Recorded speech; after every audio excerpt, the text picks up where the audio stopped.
මේක අන්තරාගමික කවයක්.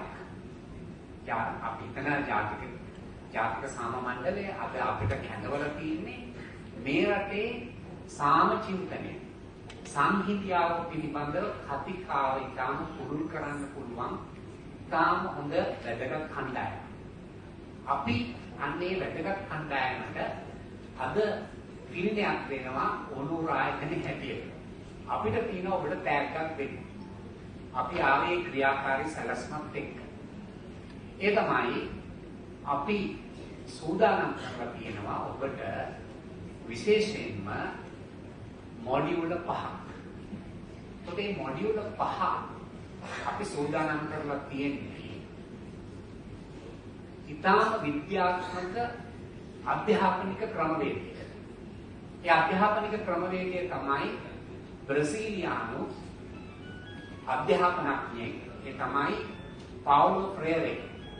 පාවුලෝ ෆ්‍රේරේගේ අධ්‍යාපන ක්‍රමවේදය pedagogy of the oppressed. දැන් ඔබට පේනවා ඇති මෙතන අපේ ආයතනයේ ජාතික සමගිය ප්‍රතිසන්ධානයේ සඳහන් කාර්යාලයේ ඕලුව ආයතනයේ මෙතන තියෙනවා මේ පනතේ එක වගන්තියක් විතරක් මම උදාගෙන තියෙනවා. Program to make psychosocial care and support system including coordination, assessment, monitoring and evaluation and strengthen to foster reconciliation among deprived communities. Aggrieved persons අගතියට පත් වූ ජනතාව එක්ක තමයි අපට සාමය සංහිඳියාව කළ හැක්කේ. ඒ නිසා අපි වැදගත් තෝරා ගැනීමක් කරලා තිනවා option for the poor. දුක්ඛතුන්ගේ පැති ගැනීම. මම හිතන්නේ බුදුදහම, හිතුදහම, හින්දු දහම, ඒ වගේම ඉස්ලාම් දහම මේ දුක්ඛතුන්ගේ පැති ගැනීම ගැන option for the poor කියන ඒ ප්‍රතිපදාවට මුල් තැනක් වෙනවා. ඒ නිසා ඒ ප්‍රතිපදාවත් එක්ක අපි හඳුන්වා දෙනවා ඔබට ඒ ටැග් ඒ තමයි අර පාවුලෝ ෆ්‍රේරේගේ චින්තනය අනුව මොඩියුල 5ක්. ඒ මොඩියුල 5 අපි සහසංවාද කියන මාතෘකාව ඔස්සේ අපි emotional literacy, චිත්තවේගී සාක්ෂරතාව, dialogue, සංවාදය, social justice, සාධාරණත්වය, සමාජ සාධාරණත්වය, එම්පවර්මන්ට්, සවිබල ගැනීම සහ ලිබරේෂන්, විමුක්තිය. මම හිතන්නේ මෙන්න මේ ආගමික කණ්ඩායම් සියලු දෙනාටම අපිට මේ මොඩියුල 5 හඳුන්වලා දීලා ආගමික චින්තනයන් ඇතුලේ අපි කොහොමද ඒ සංවාදයක් කරන්න කියන අන්න ඒ හඳුන්වා දීම තමයි අපි බලාපොරොත්තු වෙන්නේ. ඉතින් ඔබතුමන්ලාට සාම මණ්ඩලයක සාමවිරුවෝ ඉන්නව වගේ ජාතික සමගිය කාර්යාලයකට අපේ සාමවිරුවෝ ඉන්නවා. අපේ සාමවිරුවෝ තමයි මේ රාජ්‍ය ආන්ත්‍රණයේ ඉන්න ප්‍රාදේශීය ලේකම් කාර්යාලවල ඉන්න ජාතික ඒකාබද්ධතා නිලධාරීන්. ලංකාවම ගත්තොත් දිස්ත්‍රික්ක 25ෙම 340 ගානක් 344ක් පමණ අපේ ජාතික ඒකාබද්ධතා නිලධාරීන් ඉන්නවා. What I am telling is national integration officers who are working at the grassroots level in our country.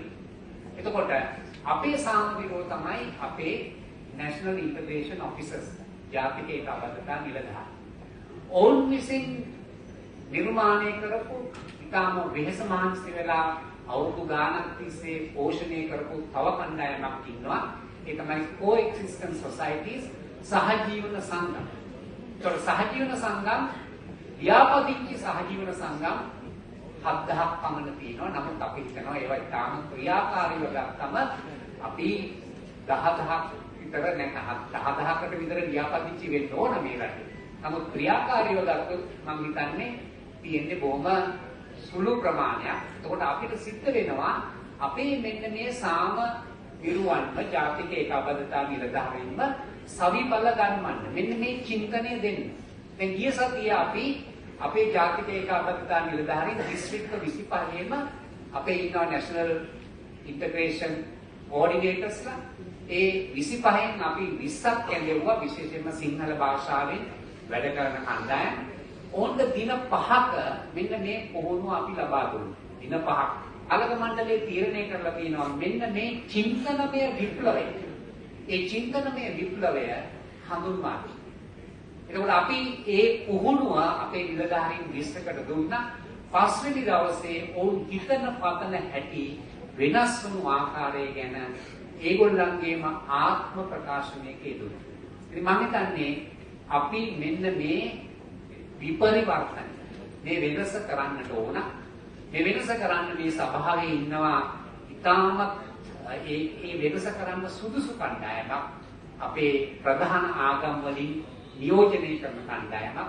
ඉතින් මේක තමයි අපිට ඔබට ලබා දෙන්න හැකි පිළිවෙල. ඉතින් මම හිතනවා අපේ ආයතනය මෙන්න මේ වගකීම මේ රට පුරා චින්තනමය විප්ලවයක් ඇතිකරන්න අපි කටයුතු කරනවා. ඒ වගේම නැවතත් මම තාම කෙටි අදහසකින් මේක අවසන් කරනවා. මොකද කාලය ගන්නේ නැහැ. කෙටි අදහසකින් අපි ජාතික සමගිය සංවිධා කාර්යාලය ඕනු ආයතනය මේ ආගම් ගැන දකින ආකාරය අපි දකින්නේ ආගම් වල විමුක්ති හරය. Liberation dynamics of Asian religions. We have 4 religions. We need to know, we need to understand the liberation dynamics of Asian religions. දැන් අපි අන්තරාගමික කියලා හුදෙක් අපි ස්වාමීන් වහන්සේ නමක් ක්‍රිස්තියානි පූජකවරේ එහෙම කැඳවලා ආගම් හතරෙන්ම කැඳවලා අපි එක්දින වැඩමුළු රාශියක් කරලා තියෙන ඔනුරායි. නමුත් අපි ආපස්සට බැලුවා මේක නෙමෙයි විය යුත්තේ. ඒක වෙනවා. ඒක සමාජයේ වෙසක් උත්සවයේද සියලු ආගමික උත්සවයන් වල ওই කාරණේ වෙනවා. හැබැයි චින්තනමය වශයෙන් මේක පෙළගස්සන්න නම් අපි ආගම් වල විමුක්ති හරය ගැන පුළුල් කතිකාවකට යන්න ඕන. එhmenan බුදුදහමේ සාමචින්තනය, හින්දු දහමේ සාමචින්තනය, ඒ වගේම ක්‍රිස්තියානි ඉස්ලාම් ධර්මයේ සාමචින්තනය. මේ සාමචින්තනවල තියෙන ඊටමත් ප්‍රඥා ගෝචර අදහස් අපි කොහොමද එක මිටකට ගන්න? අපි කොහොමද ඒවා එක්ව අත්මහැර ගමනක් යන්නේ? මෙන්න මේ පුළුල් කතිකාව තමයි අර සහ සංවාදේ අපි පුහුණු කරන්නේ. මොකද අපිට සංයමයක් තියෙන්න ඕන. අපිට අවශ්‍යයි ඊටාම විද්‍යානුකූල ක්‍රමයකට මේ සංවාදය ගෙන යන්න. අපිට විසංවාදයක් එක්කත් අහුම්කම් දෙන්න වෙනවා. සංවාදේ කියන්නේ ඒකයි. දැන් මෙතන තිබුණා විසංවාදයක්. අපේ විමල් රත්නායක ඇමතිතුමා ප්‍රකාශ කරපු අදහස් පිළිබඳව අපේ දෙමළ මන්ත්‍රීතුමා ඒ වගේම මනෝගණේෂන් මන්ත්‍රීතුමා විසංවාදයක් දෙනවා. ඔය විසංවාදයට අපි අහුම්කම් දෙන්න ඕන. ඒක තමයි සහ සංවාදය කියන්නේ. ඩයලොග් කියන්නේ ඒක. ඉතින් ඒ අහුම්කම් දීම තමයි අපිට පුහුණු කරපු විනය. ඒක තමයි මම හිතන්නේ ප්‍රඥාවන්තයන්ට තියෙන විනය. ඒ ප්‍රඥාවන්තයන්ට තියෙන විනය එන්නේ මොකෙන්ද? ඒ විනය එන්නේ දහමෙන්. ඒක එන්නේ බුදුදහමෙන්. බුදුදහමේ සාමචින්තනය කිතු දහමත් එක්ක ගලපන්න තරම් අපේ නිලධාරීන් අපි බල ගන්නට ඕන.